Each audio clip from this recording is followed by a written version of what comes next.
من فيض مولانا الغفور قرآن رب العالمين جاء لنا نبراس نور فيه السعادة واليقين أسمى المعاني في السطور نسمو بها دنيا ودين نلقى الشفاعة في النشور بدلائل النور المبين في حفظه تحلو الأمور ما خاب من يرجو المعين نلقى الشفاعة في النشور بدلائل النور المبين بدلائل النور المبين.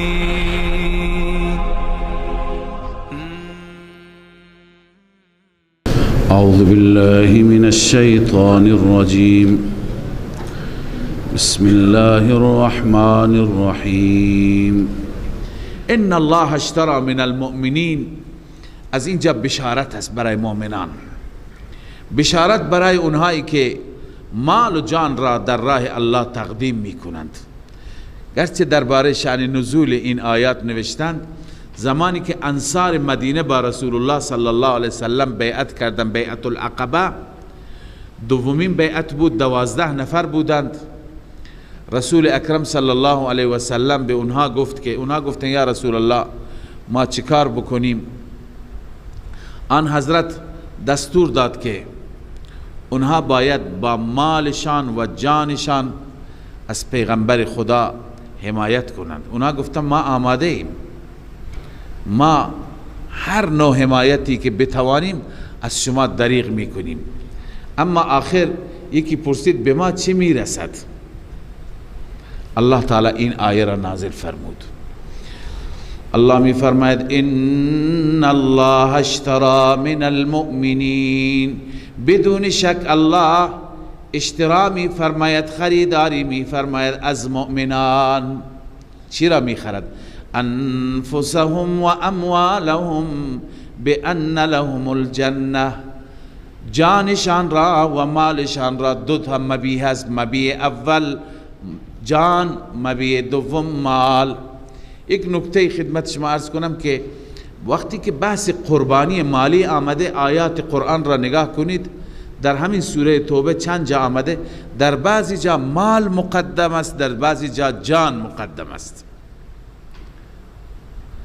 چون اینها برابرند. بسیاری موارد هست که نیاز به تقدیم جان هست، از خودگذشتگی هست. در بسیاری جا هست که نیروهای انسانی زیاده، نیاز به مال است، اونجا مال تأثیرش از جان بیشتره. بس اموالهم و انفسهم، انفسهم و اموالهم هر دو صورت آمده در قرآن. اینجا جان را مقدم کرده، در جاهای دیگر مال را مقدم کرده. مال و جان در راه الله. لذا قیمت ما به تعبیر یکی از علما اینجا مشخص شده. خیلی ها از ما هستیم که خودمون را می فروشیم، به اندک می فروشیم، به حکومت ها می فروشیم، به سازمان ها می فروشیم، به ارگان ها می فروشیم. در مقابل این فروش نمایندگی می کنیم بر علیه دین، بر علیه مسلمانان، برای مسلمانان چاه زدن، برای مسلمانان مشکل تراشیدن. این فروختن است، یا خود فروشی هست یا دین فروشی هست. بعضی ها می روند تجسس مسائل دینی را جاهای دیگه می کنند. ببینید قیمت انسان را، قیمت انسان آیا همین دلارها هستند؟ قیمت انسان همین پول بی ارزشی هست که انسان ماهانه از یک جایی بگیرد و در مقابل خیانت کند با دینش، یا نه خودش را بفروشد به خریداری که بیشتر دارد؟ اون خریدار کی هست؟ الله هست. ان الله اشترى، الله مشتری است. اینجا اشترا به کار برده شده. خریدار است، شما فروشنده باشید. چی میخرد الله؟ دو چیز، انفسهم و اموالهم، جانشان را و مالشان را. چه میدهد؟ بأن لهم الجنه، این ثمن است، این مبلغ است، قیمت است، قیمت شما بهشت. بأن لهم الجنه، به این که برایشان بهشت است. یقاتلون فی سبیل الله، این بیان اشتراه است، اینا در راه الله می جنگند. یقاتلون فی سبیل الله، می جنگند در راه الله. فیقتلون و یقتلون، اینها می کشند دشمنان خدا را. و یقتلون، و خودشان کشته می شوند، شهید می شوند. وعدا علیه حقا، الله می فرماید این وعده هست بر الله، وعده حق است که این وعده نه تنها در قرآن است، فی التورات والانجیل والقرآن، این وعده هم در تورات است، هم در انجیل است، هم در قرآن است. و من اوفا بعهده، هر کسی که به عهد و پیمان خودش وفا بکند، من الله، از جانب الله. الله می فرماید ای حبیب من، ای پیغمبر یا ای مؤمنان، فاستبشروا، بشارت باد شما را، مجد باد شما را، ببیعکم الذی بایعتم به، به آن بیعی، به آن معامله که شما معامله کردید با آن، به وسیله آن معامله با خدا معامله کردید، شما را مجد باد. و ذلک هو الفوز العظیم، این رستگاری بزرگ است، این کامیابی بزرگ است.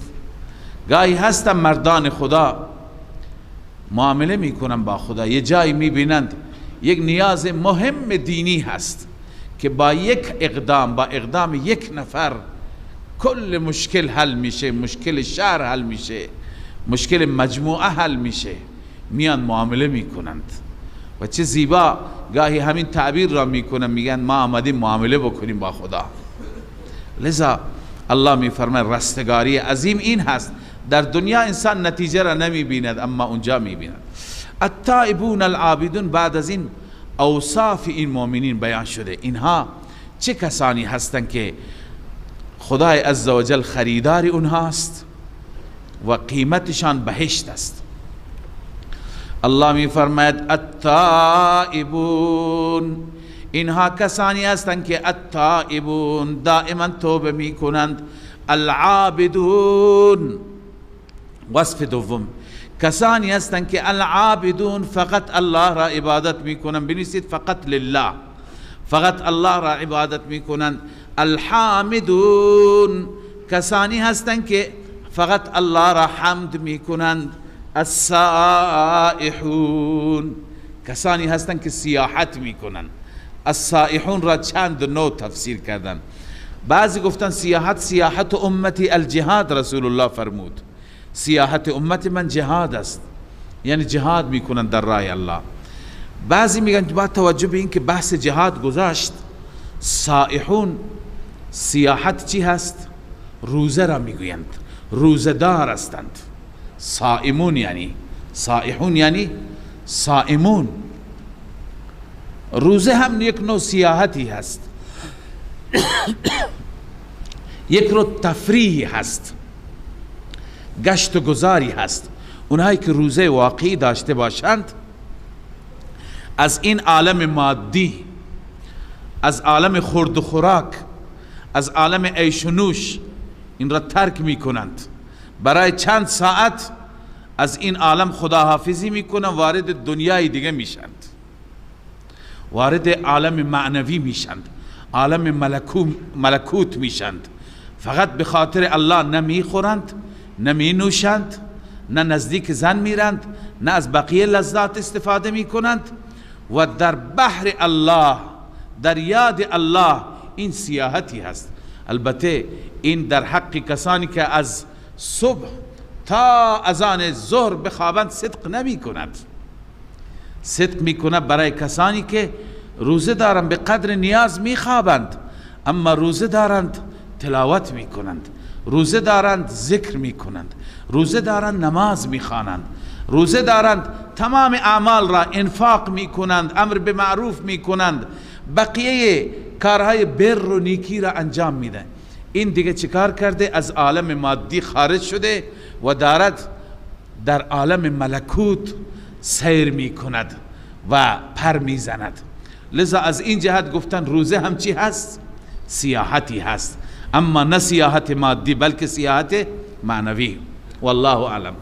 الراکعون رکوع کنندگان هستند، الساجدون سجده کنندگان هستند. وصف ششم. هفتم الامرون بالمعروف، آمرون هستند به معروف، مردم را به کارهای نیکی امر می کنند. والناهون عن المنکر. وصف هشتم والناهون عن المنکر نهی کنندگان هستند از منکر. والحافظون لحدود الله. وصف نهم که در واقع جامع همه هست، آنهایی که حدود الهی را محافظت میکنند، یعنی از دستورات خدا، از احکامات خدا را به جا می آورند. کسانی که دارای این اوصافند. و بشر المؤمنین، ای پیامبر من مژده بده مؤمنان را. مژده به چی؟ بان لهم الجنه. این مؤمنان را مژده بده که بهشت مال اونها است، بهشت در انتظار اونها هست. ما کان للنبی والذین آمنوا ان یستغفروا للمشرکین. اما اگر در حالت شرک رفتند، در حالت نفاق و کفر رفتند، شما برایشان نمیتونید استغفار بکنید. رسول خدا صلی الله علیه و سلم دلش میخواست برای ابو طالب استغفار بکند، بعضی میگند اینجا منع شده. لذا هر کسی که برای یکی از نزدیکان خودش که اون نزدیک در حالت کفر و شرک مرده باشد اجازه استغفار ندارد.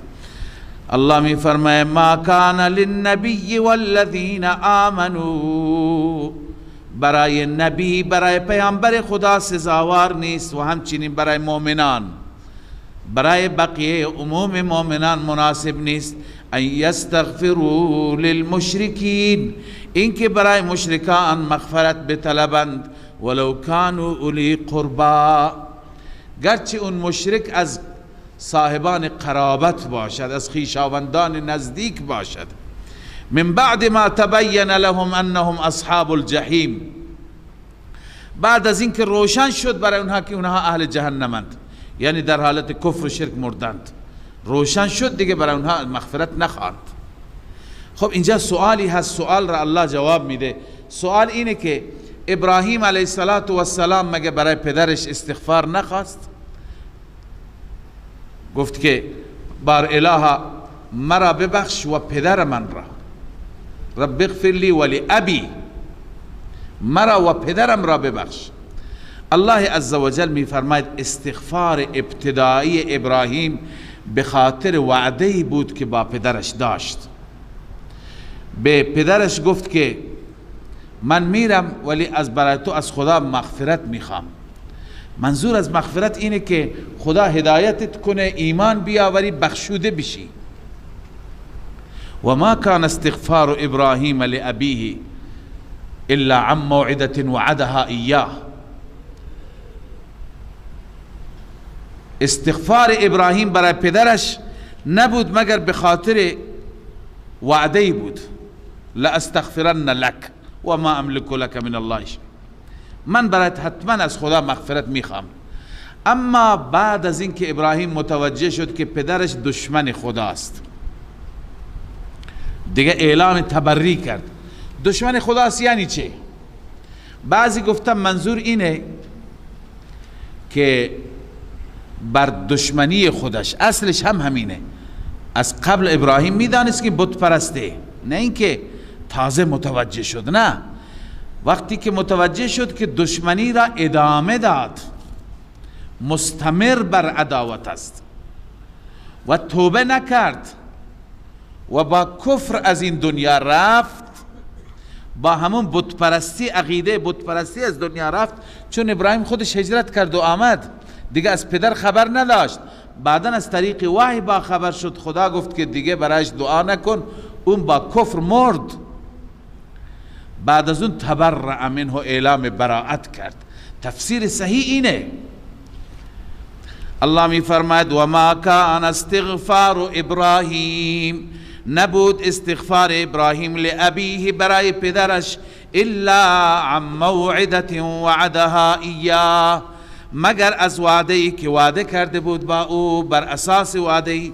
فلما تبین له انه عدو لله، وقتی که واضح شد برای ابراهیم که این پدر دشمن خداست، عدو لله، دشمن الله است، تبرأ منه، تبری جست از او، اعلام براءت کرد.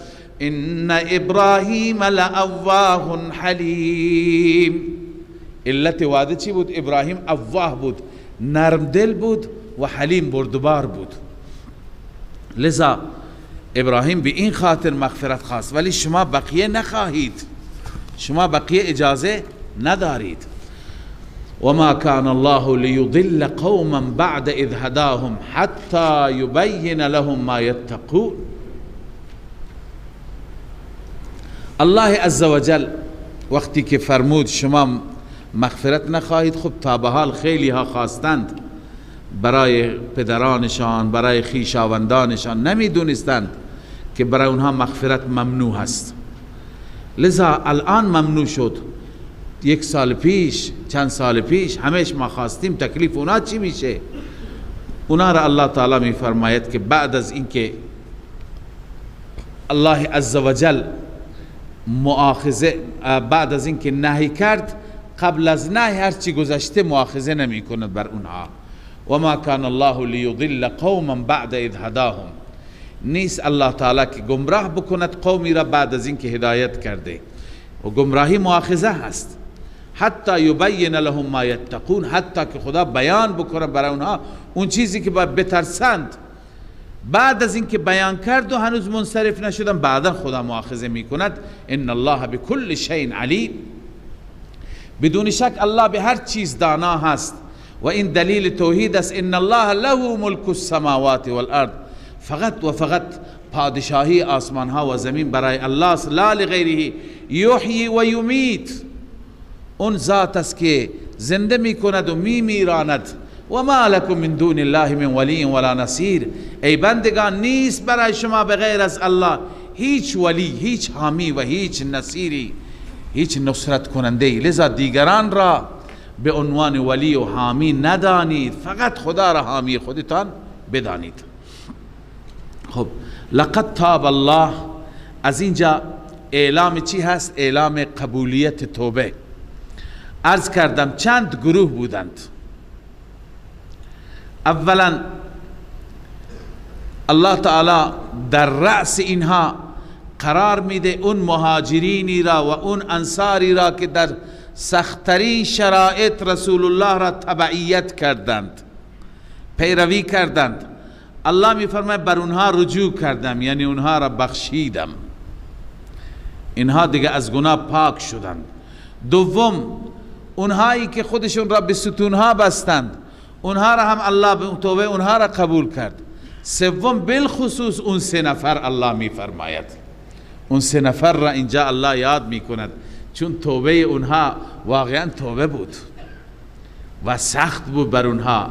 امتحان و آزمایش سختی آمد، حتی که تحریم شدند از طرف زن و فرزند، ولی الله عزوجل آخر اونها را بخشید. این اعلام است. الله می فرماید لقد تاب الله، بدون شک به درستی که الله رجوع کرد، الله توبه قبول کرد. توبه به معنی رجوع هست، بازگشت هست. رجوع ما به معنی توبه کردن است، رجوع الله به معنی پذیرفتن توبه یا بخشیدن. لقد تاب الله، الله رجوع کرد علی النبی، بر نبی خودش، والمهاجرین، و همچنین بر مهاجرین، والانصار، و انصار، الذین اتبعوه، آن مهاجرین و آن انصاری هایی که اتبعوه پیروی کردن رسول الله را فی ساعت العسرة، در ساعت سخت، در اون لحظه تنگ و در ساعت سخت، من بعد ما کاد یزیغ قلوب فریق منهم، بعد از این که نزدیک بود یزیغ قلوب، کج بشه دل یک گروهی از آنها، یعنی اینقدر سخت بود گروهی از مسلمانان نزدیک بود تخلف کنن نروند، یزیغ قلوب فریق منهم، کج بشه دلهای یک گروهی از آنها، ثم تاب علیهم، سپس الله بر آنها رجوع کرد، نگذاشت آنها منحرف بشن، انه بهم رؤوف رحیم، همانا الله نسبت به آنها رؤوف است و مهربان است، رأفت دارد، نرمی دارد.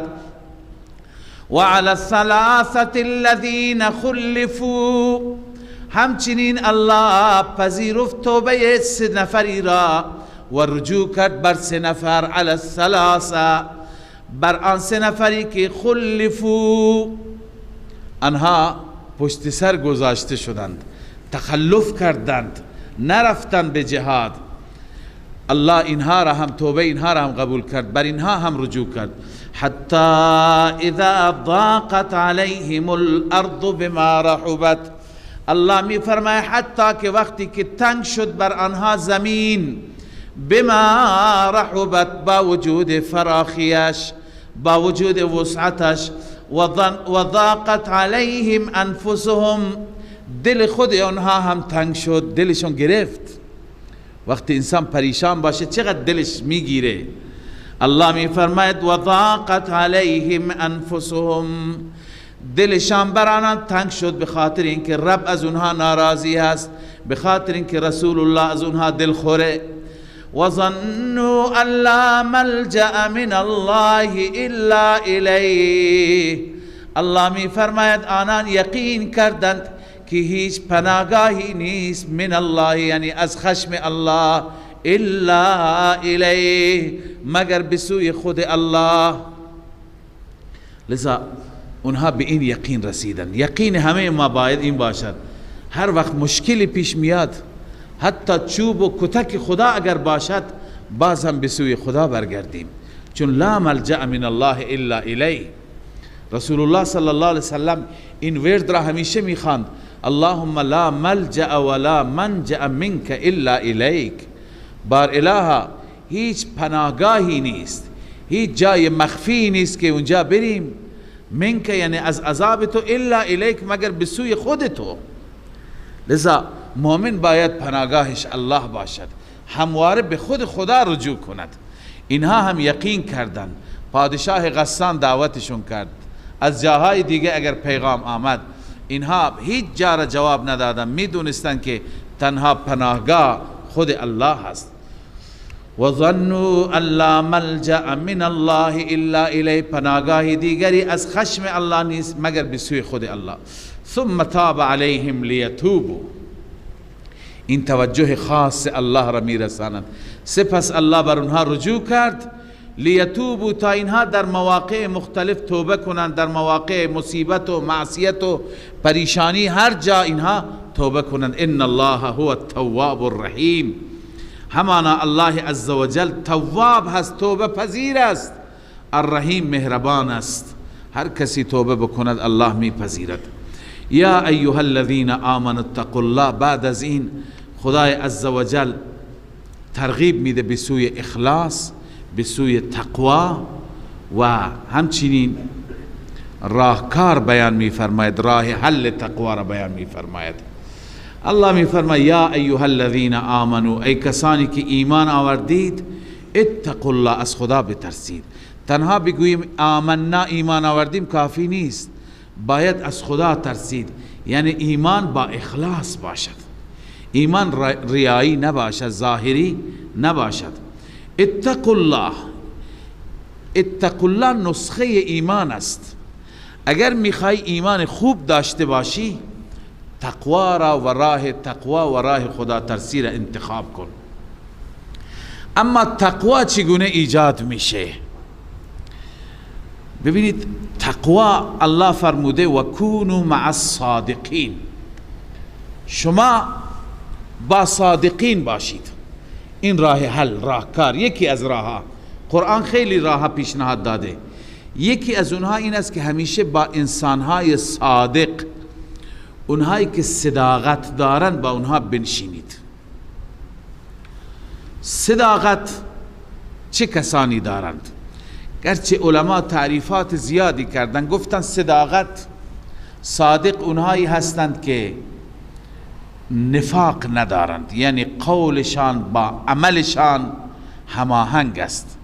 بعضی گفتن علمشان با عملشان هماهنگ است، یعنی هرچی علم دارند همونطور عمل هم میکنند، یا هرچی میگویند همونطور عمل میکنند. صداقت همینه، راستی همینه. کسانی که واقعا مراحل تقوا را پشت سر گذراندند. اما در قرآن مجید ما یک آیه را خواندیم، دو بار هم خواندیم، درباره اوصاف رسول الله صلی الله علیه وسلم و اصحاب رسول الله بود که انما المؤمنون الذين آمنوا بالله ورسوله وجاهدوا باموالهم وانفسهم في سبيل الله اولئك هم الصادقون. انما المؤمنون الذين آمنوا بالله ورسوله ثم لم يرتابوا. مؤمنان کسانی هستند که ایمان به خدا و رسول دارند، شک ندارند، یعنی منافق نیستند. منافقین شک دارند. ثم لم يرتابوا وجاهدوا باموالهم وانفسهم، با مال و جانشان در راه خدا جهاد میکنند. اولئک هم الصادقون، صادقون اینها هستند. اولین مصداقش اصحاب رسول الله صلی الله علیه وسلم هستند، کسانی که صداقت را عملا نشان دادند، که مال، جان، همه چیز را تقدیم کردند. لذا خدا اونها را گفته صادقون. ما اگر میخوایم تقوا داشته باشیم، خب معیت اونها که برای ما ممکن نیست. اونها رفتن به ملاقات الله، بر منش اونها، بر روش اونها، بر اسلوب زندگی اونها باشیم. یا کسانی که امروز اون اوصاف را دارند. این نکته را میخواستم عرض کنم که اولین مصداق صادقین اصحاب و یاران رسول الله هستند. این نکته را به این خاطر میگم که آقای تیجانی که یک نویسنده معروفی هست و بعدا معروف شده، ما معروفش کردیم، آقای تیجانی یک کتابی نوشته به نام مع الصادقین، در عربی هست، فارسی ترجمه شده همراه با راستگویان. و در این کتابش به زعم خودش و طبق ادعای خودش اول از اهل سنت بوده، بعدم برگشته. با اونش کار نداریم، هر چی بوده او بداند خدایش. اما همش بر علیه اصحاب رسول الله صحبت میکند تو کتابش و مذمت و رد صحابه میکند. از یک طرف مع الصادقین، از یک طرف ضد صادقین. این با هم جور در نمیاد، این تطابق ندارد، همخوانی ندارد. الله عزوجل به اصحاب رسول الله میگه صادقین. اون کسی که میخواد با صادقین همراه باشد باید بر مسلک اونها باشد، بر روش اونها باشد، بر طریق اونها باشد. لذا وکونوا مع الصادقین معنیش اینه. نکته دیگر اصلاحی خدمت شما عرض کنم که امروز ما هم نیاز داریم برای اصلاح خودمون، برای تقوای خودمون با انسانهای صالح و صادق هم نشینی داشته باشیم. میدانید که کمال همنشین در من اثر کرد. هر همنشینی داشته باشه انسان اثر می کند. بعضی افراد از ما هستیم که همنشین های خوبی نداریم، حتی رفت و آمد خانوادگی با افرادی داریم که در اون افراد دین نیست، تقوا به چشم نمیخورد، صداقت نیست، منکرات هست، معاصی هست، رقابت در مادیات هست، تجملات هست. اینها برای ما، برای تربیت فرزندان ما، برای تقوای ما، برای اولاد ما مفید نخواهد بود. و چه بسا بعضی ارتباطات هستند که اثراتشون را مثل سم بر زندگی انسان و بر اولاد انسان میگذارد.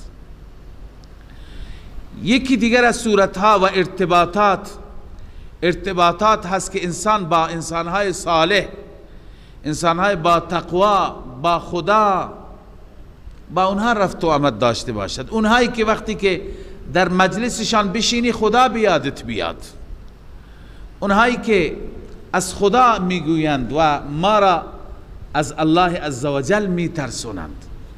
لذا با اینها همراه شدن و با اینها در کنار اینها شدن، اینها اثرات خوبی برای انسان، برای تقوا، برای خدا ترسی انسان خواهد داشت.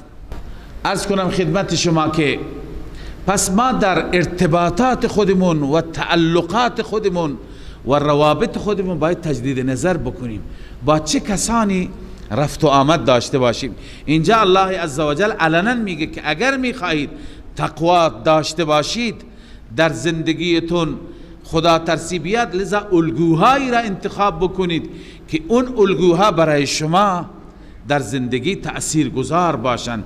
لذا وکونوا مع الصادقین، با صادقان باشید. اونایی که صادقند بنویسید قولا و نیتا و عملا، هم قولشان، هم نیتشان، هم عملشان، که متاسفانه این نوع افراد بسیار اندک هستند. خدا صادقین را در میان ما بیشتر بگرداند. ما کان لأهل المدینة و من حولهم من الاعراب. من یک نکته‌ای که در دلم هست این هم خدمت شما عرض بکنم، اون اینه که بنده اعتقاد دارم و مطالعه اندکی که کردم که کسانی که به شکل جماعت در راه خدا تشکیل میشند و به منظور دعوت و تبلیغ میروند، اینها یکی از مصادیق صادقین هستند. به چه دلیل؟ دلیل اینه که اگر علم کم دارند، بر اساس همون علم عمل میکنه. یاد گرفته که روز 300 بار مثلا فلان اذکار را بخوان، پایبند روش. یاد گرفته که تهجد اینقدر فضیلت داره، پایبنده بر اون. یاد گرفته که فلان ذکر، فلان ورد، فلان نماز، فلان دعا، هر چی که یاد گرفته، اندک یاد گرفته، عمل میکند. لذا یکی از صورتها که میخواهیم تقوا در وجود ما بیاید، با اینها همراهی بکنیم، با اینها تشکیل بشیم، با اینها بریم، قطعا اثر میکند. ببینی یه جوانی که قبلا هر چی بهش گفته میشه از طرف پدر و مادر، از طرف بقیه خیرخواهان، تأثیری نیست درش، ولی وقتی که همراه میشه، چند روزی با این جماعت همراه میشه، برمیگرده، میبینیم کل تغییر آمده، کل انقلاب آمده، ظاهرش، باطنش، آدابش، اخلاقش، تقوایش، همه چیزش فرق میکنه. این به خاطر این هست که با جماعت صادقین همراه شده. و بعض اون محیط هم تأثیر گذار است، محیط مسجد هست، محیط ذکر است، محیط یاد خدا هست، اول و آخر این هست. لذا گاهی ما نیاز داریم به خاطر تزکیه خودمون، به خاطر اصلاح خودمون همراه بشیم که اینها گروهی هستند بدون نام شهرت، بدون عرض کنم که اینکه ادعایی داشته باشند، ساده ساده میرن میگه اگر بلد هستی به ما یاد بدید، ما نیامدیم به شما یاد بدیم. لذا تواضع هست، عمل هست، نماز هست، ذکر هست، یاد خدا هست، مذاکره و خیرخواهی هست، امر به معروف نهی از منکر که صفات متقین هست. قطعا انسان بره در وجود انسان تقوا میاد، در وجود انسان تحول میاد. یکی از بهترین صورتهای اصلاح در عصر ما، در دور ما، که در واقع مدرسه سیاری هست برای اصلاح و تزکیه، که همه علما و جمهور علما هم تایید کردن، این مسیر هست که انشاءالله هر وقتی فرصتی میشه، از کار فارغ میشیم، در تعطیلات هست و غیره، همراه باشیم انشاءالله اون چیزی که قرآن گفته نصیب ما میشه. ما كان لأهل المدينة ومن حولهم من الأعراب أن يتخلفوا عن رسول الله. الله می فرماید برای اهل مدینه و من حولهم، اطراف اونها از اعرابی ها، سزاوار نیست ان یتخلفوا عن رسول الله، اینکه تخلف کنند از رسول الله، از فرمان رسول الله سرپیچی بکنند. ولا يرغبوا بانفسهم عن نفسه، و نه اینکه رغبت بکنند برای نفسهای خودشون از نفس رسول الله. به چه معنا؟ به این معنا که خودشون خوش بگذرانند، خودشون در راحت باشند، در ناز و نعمت باشند، و رسول خدا بره مشقت و رنج تحمل بکند؟ نه، باید همراهی بکنند.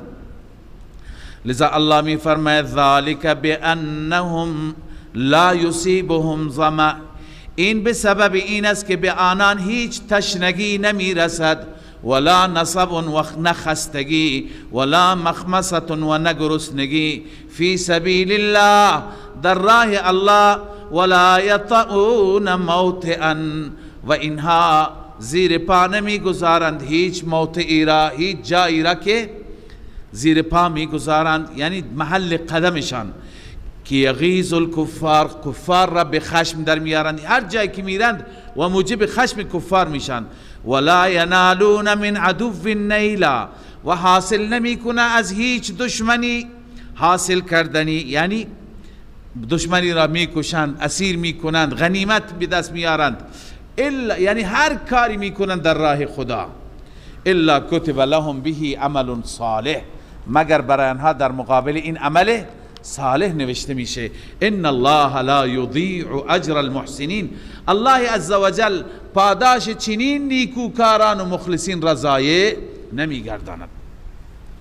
ولا ينفقون، همین افراد چرا با رسول الله معیت بشه، چرا در همه سختی ها در کنار رسول الله، چونکه ولا ينفقون نفقه صغیرة ولا کبیره، خرج نمی کنند خرج اندکی یا خرج بزرگی، ولا یقطعون وادیا، و هیچ وادی را نمی پیمایند، الا کتب لهم، مگر برایشون نوشته میشه.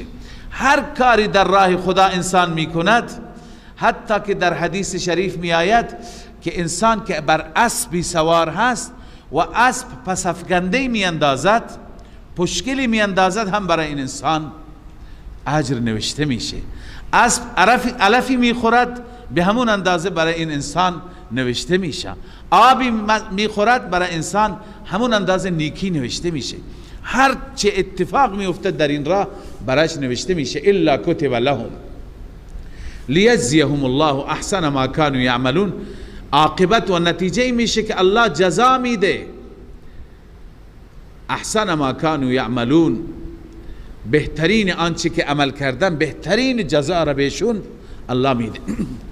و ما کان المؤمنون لینفروا کافه، الله عزوجل در بحث جهاد میفرماید که همه نروند، یک بخشی بشیند و علم دین حاصل کند، تفقه فی الدین حاصل کنند.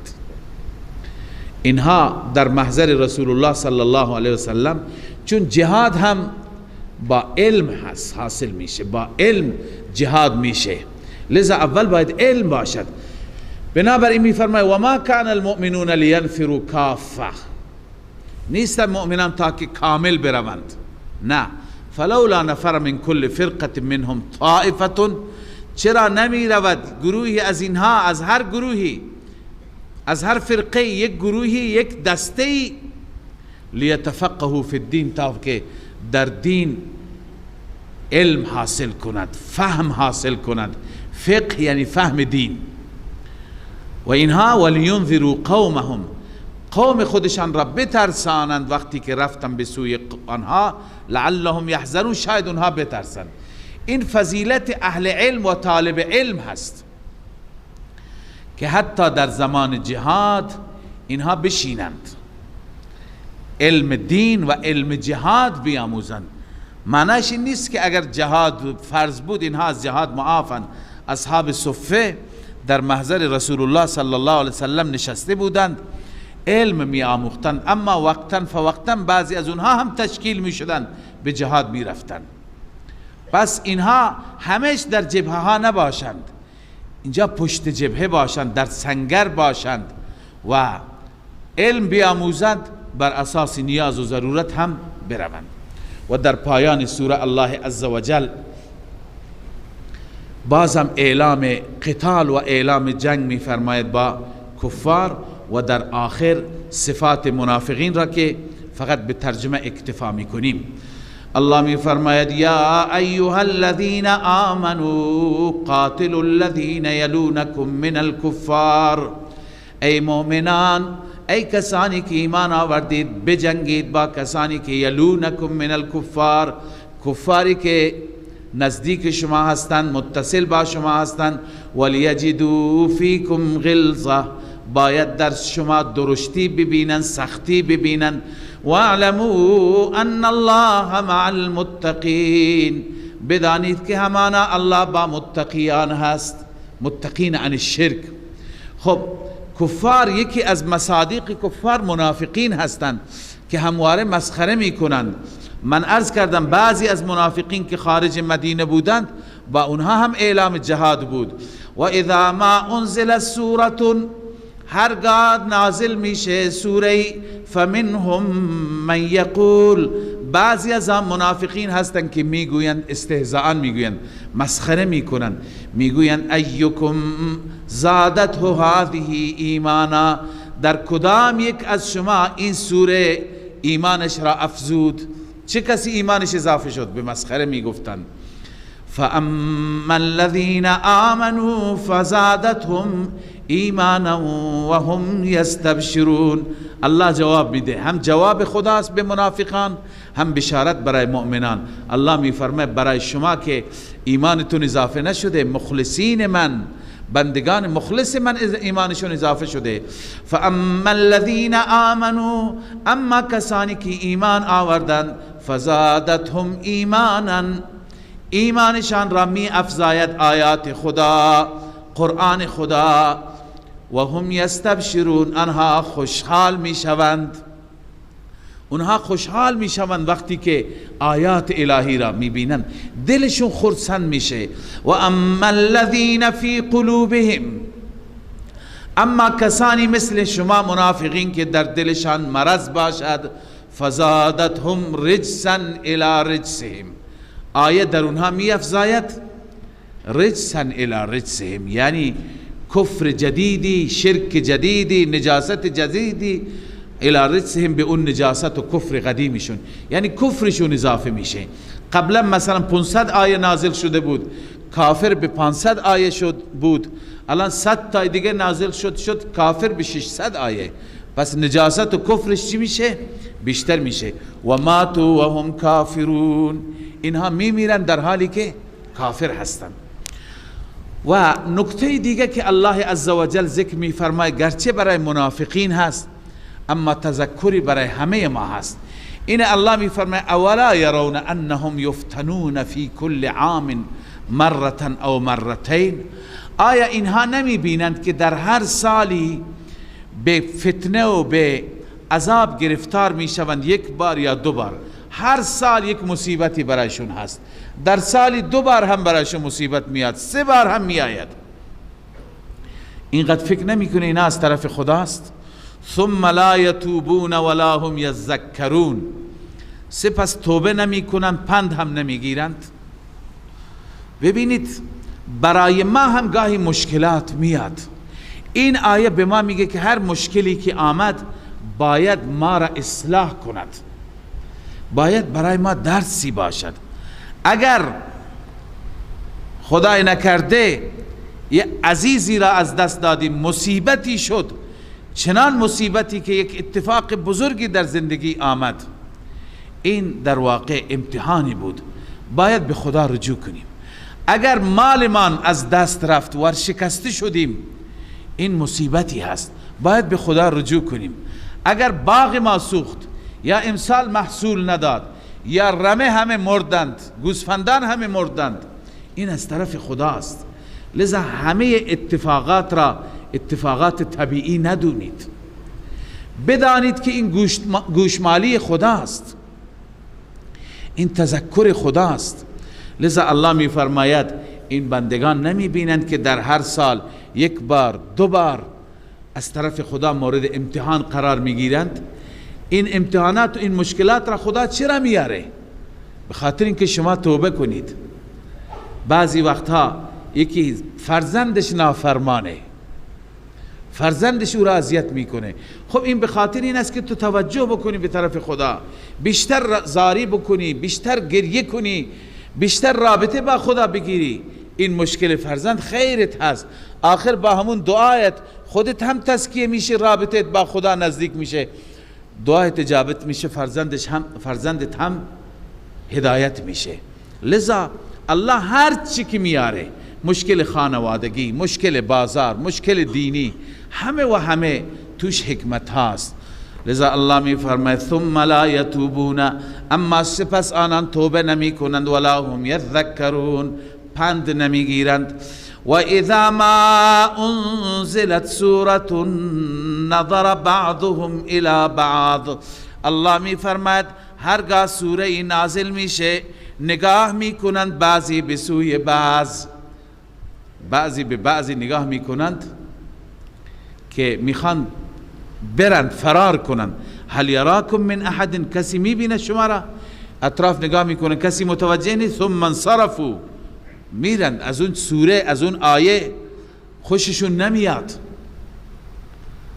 به مذاقشون نمیخوره، بر علیه اونها است.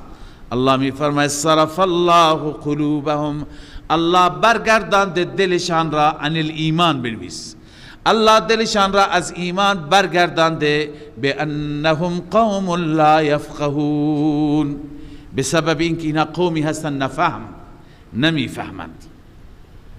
لذا بحث منافقین و مطالب اصلی سوره که بحث عمدهش منافقین متخلف از تبوک بود، بیان شدن. در آخر الله عزوجل نعمت بزرگی را برای ما یادآوری می کند که نجات ما، موفقیت ما هم در دنیا و هم در آخرت اینه که از این نعمت خوب استفاده بکنیم.